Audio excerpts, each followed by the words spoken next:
Hey everybody, today I'm going to be taking you through my squat warm-up. So I do this every time before a heavy squat, making sure I'm not compromising my lower back or my core, and making sure my spine is safe before moving into this movement. So the first thing I do is actually a tendon warm-up for my knees, right? So I'm going to take a heels about shoulder width apart stance, right? So from here, I'm going to do these kind of partial ballistic squats. So making sure that they are ballistic, right? Putting some stress on the tendons, warming them up, waking them up before I squat. So about 10 to 15 here, about this shoulder width apart stance, and then I'm going to step out and in, just like that, right? So stepping out and then back into the midline. That way I'm putting some lateral stress on my knees and my tendons.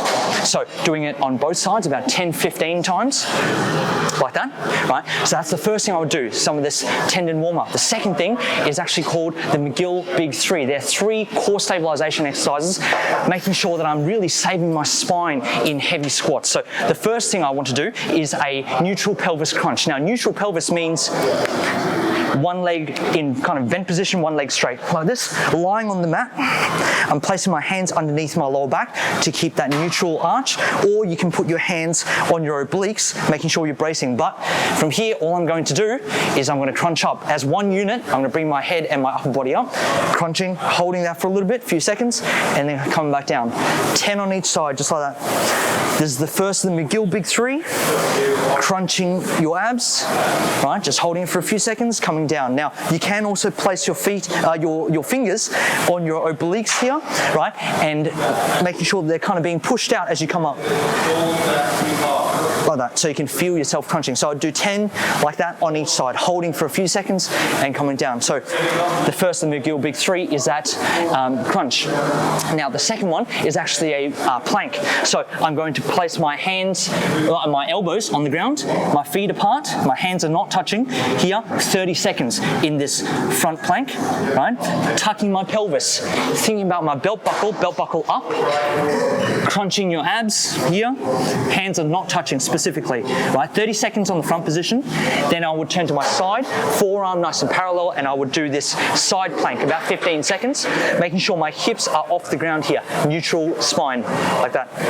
So 15 seconds on this side, you would then turn to the other side, 15 seconds, right? So 30 seconds on the front, 15, 15. That's the second one. The third one is this bird dog position. So I'm going to place my hands and knees on the ground. I'm going to raise my opposite hand, opposite foot, like that, and hold that for several seconds, right? Just like that, and coming down.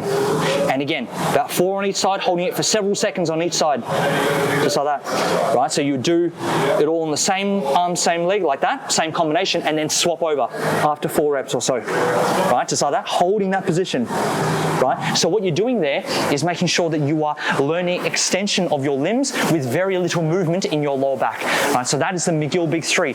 You've got the neutral pelvis crunch, you've got the plank, and you've got the bird dog. So after that, what I would do is, if I feel stiff in my lower body, I would again place my heels about shoulder width apart, and then do some of these bodyweight squats with my hands coming down, almost like rails, straight from my shoulders coming down, consciously pushing out the knees like that, right? Trying to get as deep as I can, loosening up all this adductor structure in the middle, and making sure that my form and my smoothness in the bodyweight squat is pretty good.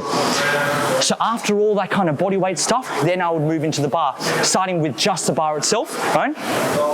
So stepping into the bar, you're going to place, obviously, center your hands, feet underneath the bar, perfectly underneath, not 1 foot forward, 1 foot back, right? Perfectly underneath, taking it off, right? Stepping up, and leg pressing it off, right? Stepping back if you're moving back in the cage. From here, all I'm going to do is keep a very tight core and coming up, just like that, right? Just like that, and I'll do about 8 to 10 there.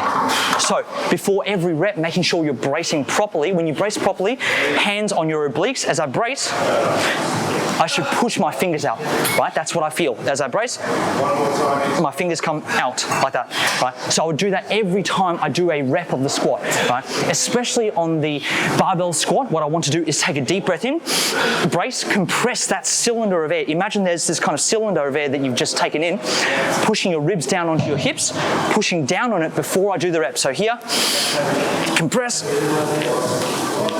and then do the squat, right? So I would do that for about 8 to 10 reps with the bar, and then add some weight to it. Now, whenever you add weight to the bar, especially when you're warming up on something like the squat or the bench press, you want to make sure that the bar with the plates actually feels almost like an empty bar, right? So especially on your warm-up sets, right? So again, coming in, feet underneath the bar, leg press it off, right? Stepping back. From here, deep breath in, compress, and up, just like that. Like that. So from there, you would warm up to your working weight, right? So those are the things I would do to make sure I'm ready for a heavy session of squats, right? The first thing are those ballistic kind of partial squats, right? Warming up the tendons. The next would be the McGill Big 3, which is where I'm stabilizing my core, saving my spine, making sure I'm working on endurance of my posture and of my lower back and these core structures rather than strength, right? The most important thing when you're trying to save your lower back, a lot of clients come to me and say, they feel a lot of lower back pain when they squat, especially in this spinal erector area, is because a lot of people think that they've got to build strength in that area. It's actually not. In order for posture to be corrected and to save yourself from that pain, it's endurance that you want to build. So working on the McGill Big 3 after those partial ballistic squats, you do the McGill Big 3, maybe some bodyweight squats like this, warm up those adductors, and then move on to the bar, and then slowly add on the weights up to your working sets of heavy squats. So give that a go, guys, before your next heavy squat session. I guarantee it will make a world of difference.